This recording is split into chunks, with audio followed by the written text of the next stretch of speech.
Shalom, giving all praises, honor, and glory to Yahawah, Bahashem, Yahawashi, Bahashem, 𝐌𝐔𝐒𝐓.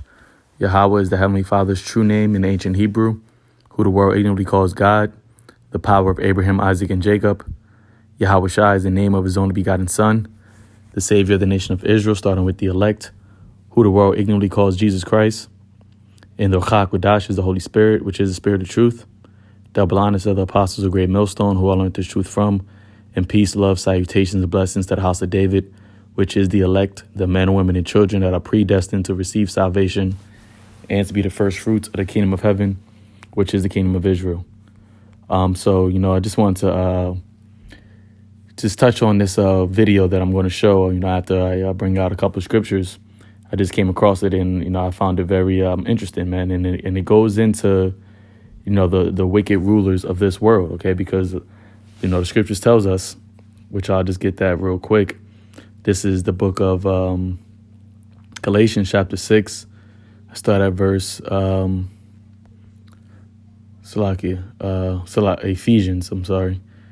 Ephesians chapter 6. I'll start at verse 12. It says, "For we wrestle not against flesh and blood, but against principalities, against powers, against the rulers of the darkness of this world, against spiritual wickedness in high places." And after seeing this clip, man, you're gonna it has a lot of information in there. Okay, you might even have to watch it couple times before you can extract everything that is being said. But the clip is called "The Deep State 1976 recording." All right, 1976 recording revealed, I believe.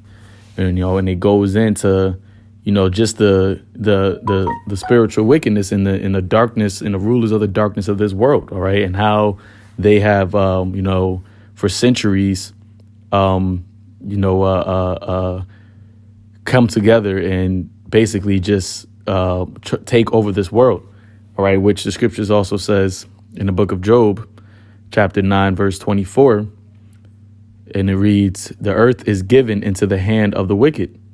He covereth the faces of the judges thereof. If not, where and who is he?"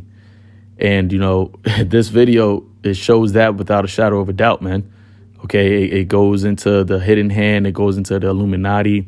It goes into how, the so-called elites of this society, which are the central bankers, how they're really, have a sinister, a satanic plot that they're trying to accomplish.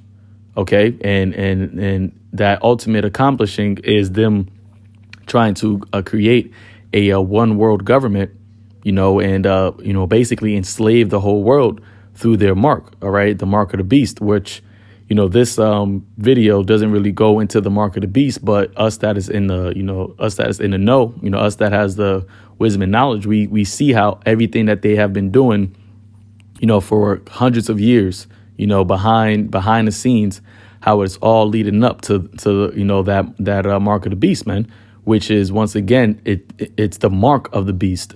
Okay. But the beast itself is what these elites trying to, through their governments and through their, United Nations and their European Union and their foreign affairs.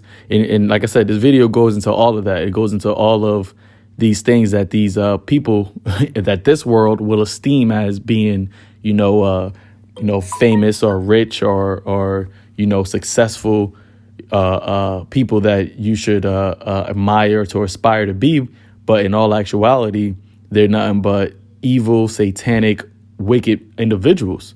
All right. And they and their agenda is nothing but, left-handed, man. OK, and if you can't see this, if you can't see that, why we say this devil, why we say, the Esau Edom is the devil that the Bible speaks of.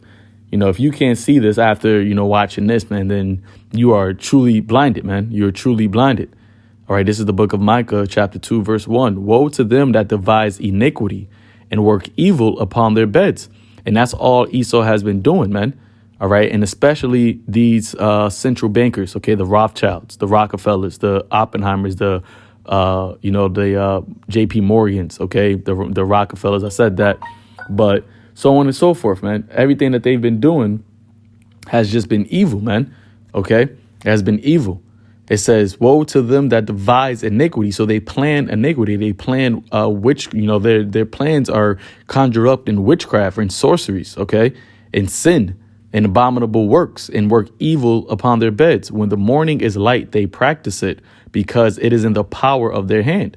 All right. And right now, because as we just read, the earth has been given into the hand of the wicked. So it's in the power of their hand to practice all these wicked ideas, man, these wicked inventions.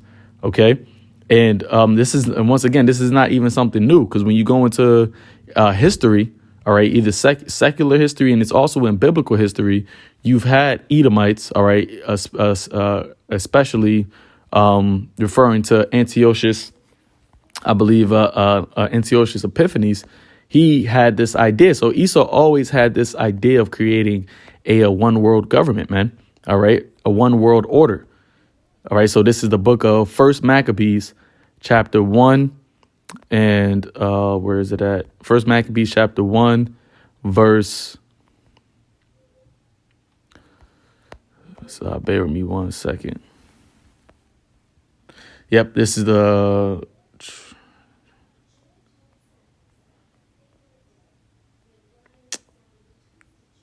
Salakia. Where is this at?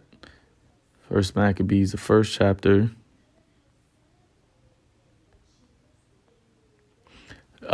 Verse 41. It says, moreover, King Antiochus wrote to his whole kingdom that all should be one people. All right. And this video is going to show you how, the so-called Illuminati, which now they don't even go by, that name specifically. There's a lot of different titles and a lot of different organizations that they have created. OK, because their power is in their deceit. Their power is in their deception. OK, and their ability to be hidden. But as this age comes to an end, or as the age of Esau comes to its devastating and destructive end, one of the signs of that is the revelation or the revealing of the wicked, as the scriptures tells us in the book of 2 Thessalonians, the 2nd chapter. But it says, moreover, King Antiochus, which was an Edomite, all right, wrote to his whole kingdom that all should be one people, and everyone should leave his laws. So all the heathen agreed according to the commandment of the king. OK, so you had, and it says, verse 43, many also of the Israelites consented to his religion and sacrificed unto idols and profaned the Sabbath. All right. So you had this idea that Esau had this idea from, just like I said, this thing goes back, way before even Babylon the Great. OK, but Esau always had it in his mind to create a one world, religion, one world government, one world, politics, or one world, basically, like I say, a one world government, man. All right. And everybody was going to be under the guise, under the laws, under the ordinances of Esau. All right. And that's what you're seeing happening, right now. This is Esau. We're living in a time where Esau, Edom, all right, and these elites are trying to, accomplish that idea that their forefathers have been sought out to do. All right. But we also know that the Lord is going to stop them in that enterprise. They're not going to be able to complete that enterprise. They're not going to be able to, fulfill that mischief or that work that they set out to do. All right. This is Job chapter 5, verse 12. He disappointeth the devices of the crafty, so that their hands cannot perform their enterprise. OK, because understand and believe that Esau is going to do all he can to fulfill this mischief, this device that he has thought about, man, that he has come up, that he has come up with in his wicked mind to do. But YAHAWASHI is going to strike him down while he is filling his belly, while he is at that point of him thinking that he accomplished it. That's when YAHAWASHI is going to intervene. All right. So it says he disappointed the devices of the crafty so that his hands cannot perform their enterprise. He taketh the wise in their own craftiness, and the counsel of the forward is carried headlong. Yeah, because Esau trying to accomplish his new world order is going to directly lead into his downfall. It's going to directly lead into his destruction and him going into captivity. OK, so, like I said, I didn't want to make this too long, but ultimately I just wanted to, just touch on this. And, hey, Lord willing, it's this video is edifying unto the elect, man. It's about 20 something minutes long, 23 minutes. And, like I said, to the spiritual, this is something that brothers should definitely watch. And you can definitely see how everything is all connecting and how everything is playing out right now, man. So, with that, Lord willing, like I said, it's edifying unto the elect. Call Lord YAHAWASHI, YAHAWASHI, and Shalom. Imagine a world where nothing is random, and major events that happen worldwide were written down hundreds of years ago. What you're about to hear was recorded in 1967, and it perfectly describes the world we live in today.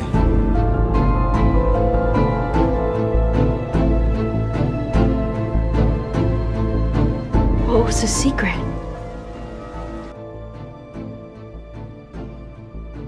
The all-seeing eye, symbols of the guardians of the treasure. Recorded by Myron C. Fagan, a famous Hollywood writer who rose through the ranks of the Hollywood elite, uncovering some nasty secrets along the way. He made it his life's work to expose the darkness that he personally saw with his own two eyes. This recording is a culmination of his life's work, and through a historical lens, he reveals what's been hiding in the shadows for hundreds of years. What you're about to hear is not conspiracy theory, rather is documented historical fact that holds up to the most rigid scrutiny. And without further ado, I bring you the Illuminati and the Council on Foreign Relations. The question of how and why the Illuminati is the crux of the great conspiracy to destroy the sovereignty of the United States and the enslavement of the American people within a UN one-world dictatorship is a complete and unknown mystery to the vast majority of the American people. The reason for this unawareness of the frightening danger to our country and to the entire free world is simple. The masterminds behind this great conspiracy have absolute control of all of our mass communications media, especially television, the radio, the press, and Hollywood. Do you have any people being paid by the CIA who are contributing to a major circulation American journal? We do have people who submit pieces to two American journals. Do you have any people paid by the CIA who are working for television networks? This, I think, gets into the kind of getting into the details, Mr. Chairman, that I'd like to get into in executive session. Do you have any people being paid by the CIA who are contributing to the national news services, AP and UPI? Well, again, I think we're getting into the kind of detail, Mr. Chairman, that I'd prefer to handle in executive session. We all know that our State Department, the Pentagon, and the White House have brazenly proclaimed that they have the right and the power to manage the news, to tell us not the truth, but what they want us to believe. They have seized that power on orders from their masters of the great conspiracy. And the objective is to brainwash the people into accepting the phony peace bait to transform the United States into an enslaved unit of the United Nations one world government. Let me clarify the meaning of the expression, "He is a liberal." The enemy, meaning the one world conspirators, have seized upon that word liberal as a cover-up for their activities. It sounds so innocent and so humanitarian to be liberal. This satanic plot was launched back in the 1760s when it first came into existence under the name of the Illuminati.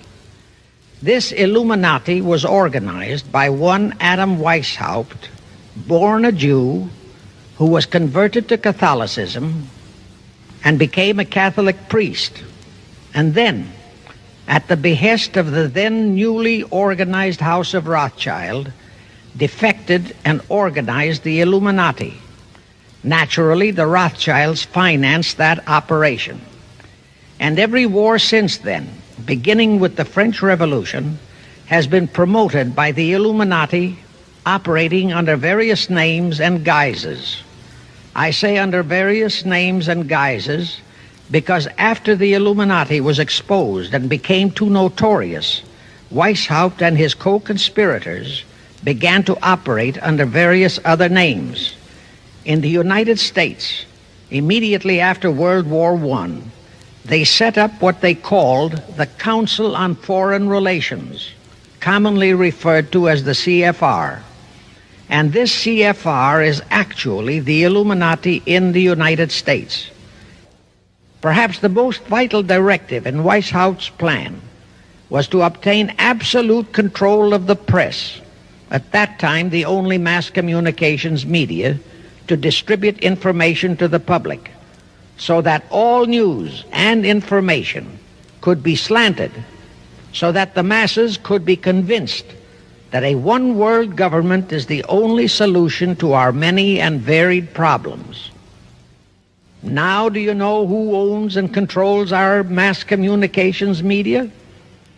I'll tell you, practically all the movie lots in Hollywood is owned by the Lehmans, Kuhn, Loeb and Company, Goldman Sachs, and other internationalist bankers.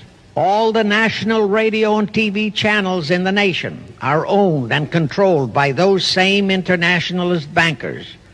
The same is true of every chain of metropolitan newspapers and magazines, also of the press wire services, such as Associated Press, United Press International, etc. The supposed heads of all those media are merely the fronts for the internationalist bankers, who in turn compose the hierarchy of the CFR, today's Illuminati in America. Now can you understand why the Pentagon's press agent Sylvester so brazenly proclaimed that the government has the right to lie to the people? What he really meant was that our CFR-controlled government had the power to lie to and be believed by the brainwashed American people. And let's again go back to the first days of the Illuminati. In 1785, the Bavarian government outlawed the Illuminati and closed the lodges of the Grand Orient. In 1786, they published all the details of the conspiracy. The English title of that publication is The Original Writings of the Order and Sect of the Illuminati. Copies of the entire conspiracy were sent to all the heads of church and state in Europe. But the power of the Illuminati, which was actually the power of the Rothschilds, was so great that this warning was ignored. Nevertheless, Illuminati became a dirty word, and it went underground. At the same time, Weishaupt ordered Illuminists to infiltrate into the lodges of Blue Masonry and form their own secret societies within all secret societies. Only Masons who proved themselves internationalists and those whose conduct proved they had defected from God were initiated into the Illuminati. Thenceforth, the conspirators donned the cloak of philanthropy and humanitarianism to conceal their revolutionary and subversive activities, and that all that secrecy emphasizes the power of the masterminds of the Illuminati to prevent such terrible events of history from being taught in our schools. In 1834, the Italian revolutionary leader Giuseppe Mazzini was selected by the Illuminati to direct their revolutionary program throughout the world. He served in that capacity until he died in 1872. But some years before he died, Mazzini had enticed an American general named Albert Pike into the Illuminati. Pike was fascinated by the idea of a one-world government, and ultimately he became the head of this Luciferian conspiracy.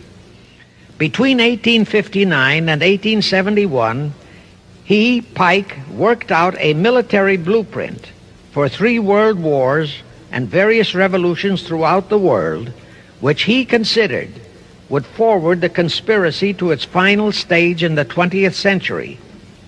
Again, I remind that these conspirators were never concerned with immediate success. They always operated on a long-range view. Pike did most of his work in his home in Little Rock, Arkansas. But a few years later, when the Illuminati's lodges of the Grand Orient became suspect and repudiated because of Mazzini's revolutionary activities in Europe, Pike organized what he called the New and Reformed Palladian Rite. He set up 3 supreme councils, one in Charleston, South Carolina, one in Rome, Italy, and the 3rd in Berlin, Germany. He had Mazzini establish 23 subordinate councils in strategic locations throughout the world. These have been the secret headquarters of the world revolutionary movement ever since. Long before Marconi invented radio, the scientists in the Illuminati had found the means for Pike and the heads of his councils to communicate secretly. It was the discovery of that secret that enabled intelligence officers to understand how apparently unrelated incidents, one such as the assassination of an Austrian prince at Sarajevo, took place simultaneously throughout the world, which developed into a war or a revolution. Pike's plan was as simple as it has proved effective. It called for communism, Nazism, political Zionism, and other international movements be organized and used to foment 3 global world wars and at least 2 major revolutions. The First World War was to be fought so as to enable the Illuminati to destroy Tsarism in Russia, as vowed by Rothschild after the Tsar had torpedoed his scheme at the Congress in Vienna, and to transform Russia into a stronghold of atheistic communism. The differences stirred up by agents of the Illuminati between the British and German empires were to be used to foment this war.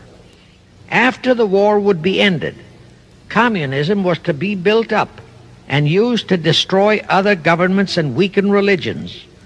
World War II, when and if necessary, was to be fomented by using the controversies between fascists and political Zionists. During this World War II, international communism was to be built up until it equaled in strength that of united Christendom. When it reached that point, it was to be contained and kept in check until required for the final social cataclysm. As we know now, Roosevelt, Churchill, and Stalin put that exact policy into effect, and Truman, Eisenhower, Kennedy, and Johnson continued that same exact policy. World War III is to be fomented by using the so-called controversies the agents of the Illuminati, operating under whatever new name, are now stirring up between the political Zionists and the leaders of the Muslim world. That war is to be directed in such a manner that all of Islam and political Zionism, Israel, will destroy each other, while at the same time the remaining nations, once more divided on this issue, will be forced to fight themselves into a state of complete exhaustion, physically, mentally, spiritually, and economically. Now, can any thinking person doubt that the intrigue now going on in the Near, Middle, and Far East is designed to accomplish that satanic objective? Pike himself foretold all this in a statement he made to Mazzini on August 15, 1871. Pike stated that after World War III is ended, those who will inspire to undisputed world domination will provoke the greatest social cataclysm the world has ever known. Quoting his own words, taken from the letter he wrote to Mazzini, and which letter is now catalogued in the British Museum in London, England, he said, "We shall unleash the nihilists and the atheists, and we shall provoke a great social cataclysm which in all its horror will show clearly to all nations the effect of absolute atheism, the origin of savagery and of most bloody turmoil. Then everywhere the people forced to defend themselves against the world minority of revolutionaries will exterminate those destroyers of civilization, and the multitudes disillusioned with Christianity, whose deistic spirits will be from that moment on without direction and leadership, and anxious for an ideal but without knowledge where to send its adoration, will receive the true light through the universal manifestation of the pure doctrine of Lucifer, brought finally out into public view, a manifestation which will result from a general reactionary movement which will follow the destruction of Christianity and atheism, both conquered and exterminated at the same time." When Mazzini died in 1872, Pike made another Italian revolutionary leader named Adrian Lemmi his successor. Lemmi, in turn, was succeeded by Lenin and Trotsky, then by Stalin. The revolutionary activities of all those men were financed by British, French, German, and American international bankers, all of them dominated by the House of Rothschild. We are supposed to believe that the international bankers of today, like the money changers of Christ's day, are only the tools or agents of the great conspiracy, but actually they are the masterminds behind all of it.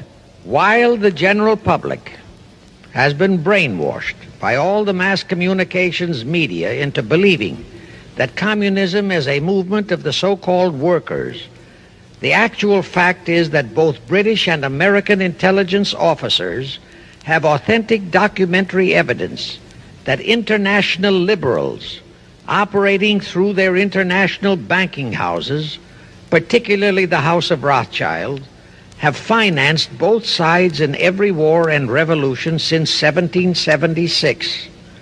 Those who today comprise the conspiracy, the CFR in the United States, direct our governments, whom they hold in usury through such methods as the Federal Reserve System in America, to fight wars such as Vietnam, created by the United Nations, so as to further Pike's Illuminati plans to bring the world to that stage of the conspiracy when atheistic communism and the whole of Christianity can be forced into an all-out Third World War within each remaining nation, as well as on an international scale.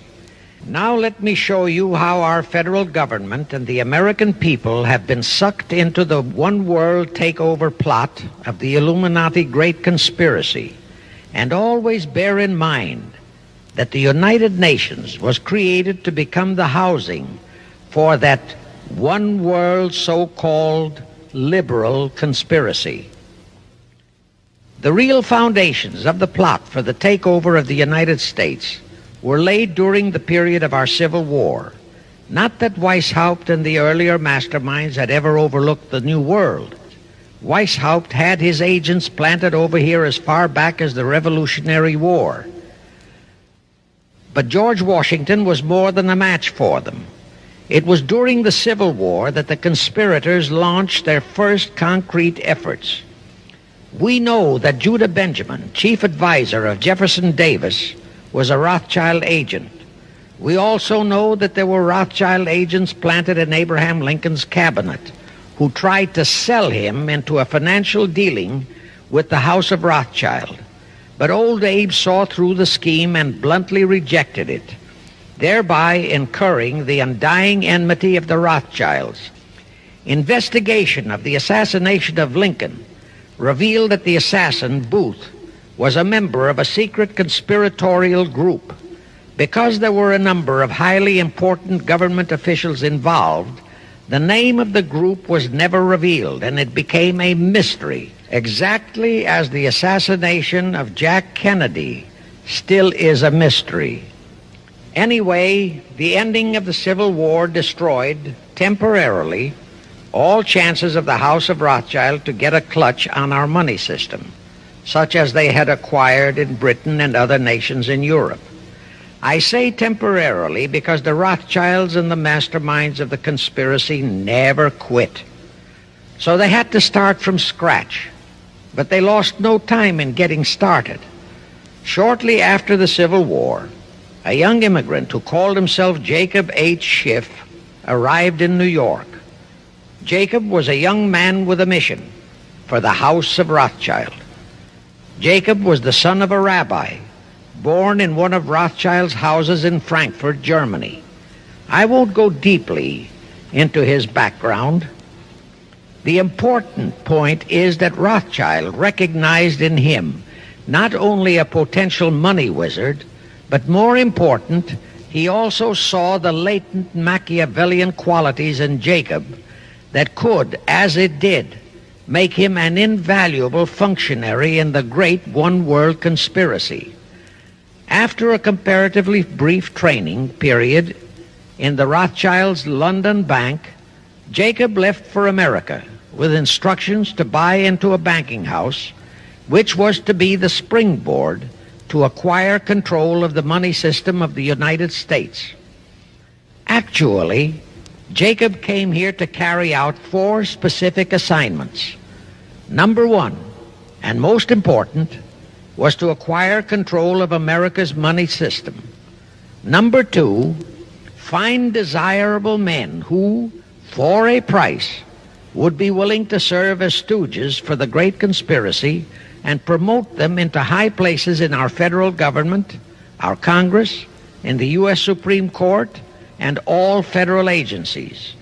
Number 3, create minority group strife throughout the nations, particularly between whites and blacks. Number 4, create a movement to destroy religion in the United States, but Christianity to be the chief target. The headquarters of the great conspiracy in the late 1700s was in Frankfurt, Germany, where the House of Rothschild had been established by Mayer Anschelm, who adopted the Rothschild name and linked together other international financiers who had literally sold their souls to the devil.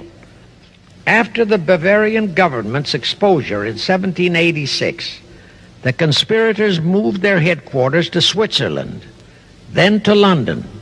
Since World War II, after Jacob Schiff, the Rothschilds' boy in America, died, the headquarters of the American branch has been in the Harold Pratt Building, New York, and the Rockefellers, originally protégés of Schiff, have taken over the manipulation of finances in America for the Illuminati. In the final phases of the conspiracy, the one-world government will consist of the king dictator, head of the United Nations, the CFR, and a few billionaires, economists, and scientists who have proved their devotion to the great conspiracy. All others are to be integrated into a vast conglomeration of mongrelized humanity, actually slaves. What you just heard was a very small piece of that recording. The full recording is well over 2 hours in length and is widely available online. Just Google Myron Fagan CFR or Myron Fagan Illuminati and you can find several versions of it. Please leave a comment below and tell us what you think about this. And also, don't forget to hit that like button. Until next time, thank you all for watching. God bless you all.